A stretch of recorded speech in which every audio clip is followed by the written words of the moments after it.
అందరికీ నమస్కారం. నేను నిన్న విజిట్ చేసినప్పుడు ఈరోజు కూడా బాబు చాలా రికవరీ ఫాస్ట్గా ఉంది.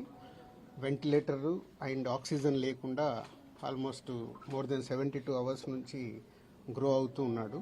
సో ఆల్ మూమెంట్స్ అన్ని బాగున్నాయని ఈరోజే డాక్టర్స్ ఆల్రెడీ బులెటిన్లో కూడా ఇచ్చారు. అలాగే అరవింద్ గారు ఆ ఫ్యామిలీకి సంబంధించి అరవింద్ గారు అల్లు అర్జున్ తరపున, అలాగే Mythri movie makers and director Sukumar వాళ్ళందరూ ఫ్యామిలీకి 2 crores రూపీస్ ఇవ్వాలని వాళ్ళు డిసైడ్ చేసుకొని చెప్పడం జరిగింది. దీన్ని ఆ ఫ్యామిలీకి ప్రాపర్గా యూజ్ అయ్యేలాగా, ఎస్పెషల్లీ పిల్లలకి, బాబుకి, పాపకి అండ్ భాస్కర్ ఎవరైతే రేవతి గారి హస్బెండ్ భాస్కర్ ఉన్నారో వాళ్ళ ఫ్యామిలీకి యూజ్ అయ్యేలాగా. సో డెఫినెట్గా వాళ్ళు అడిగారు, నేను లీడ్ తీసుకొని వాళ్ళ ఫ్యామిలీకి ఉపయోగపడేలాగా చేస్తాం. అలాగే ఇండస్ట్రీ నుంచి కూడా రేపు సీఎం గారు అపాయింట్మెంట్ అడిగాము. ఇండస్ట్రీకి సీఎం గారితో కూడా రేపు మీటింగ్ ప్లాన్ చేశాము. ఫర్దర్గా కూడా అన్ని హెల్దీగా ఉండేలాగా ఎలా వెళ్ళాలి అని దాని మీద రేపు మీటింగ్ ఉంటుంది.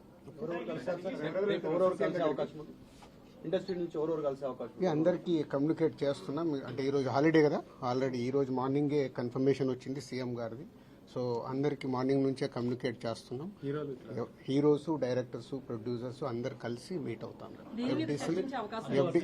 ఎఫ్డిసి తరపున ఈ ఫిలిం డెవలప్మెంట్ కార్పొరేషన్ తరపున ఈ మీటింగ్ ఆర్గనైజ్ చేశాం. రేపు మార్నింగ్ 10 o'clock ఆ మీటింగ్. అందరు హైదరాబాద్ లో ఉన్న అందరినీ పిలుస్తున్నాం. అందరూ వస్తారు. అది ఇప్పుడు సీఎం గారు ఆఫీస్ నుంచి సీఎం రాగానే చెప్తాం. అరవింద్ గారు కూడా వస్తారు. అందరూ వస్తారు. ఫిలిం ఇండస్ట్రీకి సంబంధించిన అందరినీ తీసుకురావాల్సిన బాధ్యత అటు గవర్నమెంట్తో కలిపిన బాధ్యత నాది. కాబట్టి నేను మార్నింగ్ సీఎం గారు అపాయింట్మెంట్ రాగానే అందరు కమ్యూనికేట్ చేసాం. రేపు మీటింగ్ ఉంటుంది. ఎఫ్డీసీ చైర్మన్ అయినందుకు కల్పిస్తున్నారా, లేకపోతే ఫిల్మ్ ఇండస్ట్రీ వర్సెస్ కాంగ్రెస్ నడుస్తున్నది? నేను ఫిలిం పర్సన్ కాబట్టి నన్ను సీఎం రేవంత్ రెడ్డి గారు ఆ సీట్లో ఉండి ఇండస్ట్రీకి గవర్నమెంట్ మధ్యలో బ్రిడ్జిగా ఉండాలని అడిగారు. అదే చేస్తున్నాను.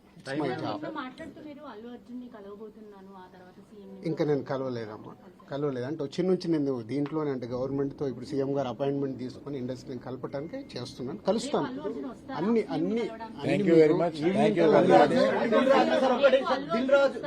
దిల్ రాజు కాంగ్రెస్ పర్సన్ కాకుండా, కాంగ్రెస్ పార్టీకి సేవ చేయకుండా ఎఫ్డీసీ చైర్మన్ ఇచ్చాము. రీజన్ ఏంటంటే సినీ ఇండస్ట్రీలో కీలకంగా ఉన్నారు. ప్రభుత్వానికి, సినీ ఇండస్ట్రీకి వారధిలాగా పనిచేస్తున్న సీఎం కూడా చెప్పారు, మీరు అదే చెప్తున్నారు. రేపటి ఎజెండా ఏంటంటే గ్యాప్ ను ఫుల్ఫిల్ చేయబోతా ఉన్నారా Revanth Reddy versus cine industry? కాదు, మీరు మళ్ళీ నన్ను బ్రిడ్జిగా ఎందుకు పెట్టారు? ఇండస్ట్రీకి, గవర్నమెంట్ కి హెల్దీగా ఉండాలని. ఇది అన్ఎక్స్పెక్టెడ్ ఇన్సిడెంట్ జరిగాయి. వాంటెడ్లీ ఎవరు చెయ్యరు, నేను నిన్ననే చెప్పాను మీ అందరు క్లారిటీగా. సో రేపు సీఎం గారితో కలిసిన తర్వాత, అన్ని అయిన తర్వాత ఇంకా క్లారిటీస్ ఇస్తాను. 2 కోట్లను ఎత్తి వాళ్ళ ఫ్యామిలీతో డిస్కస్ చేశాక చేస్తాను.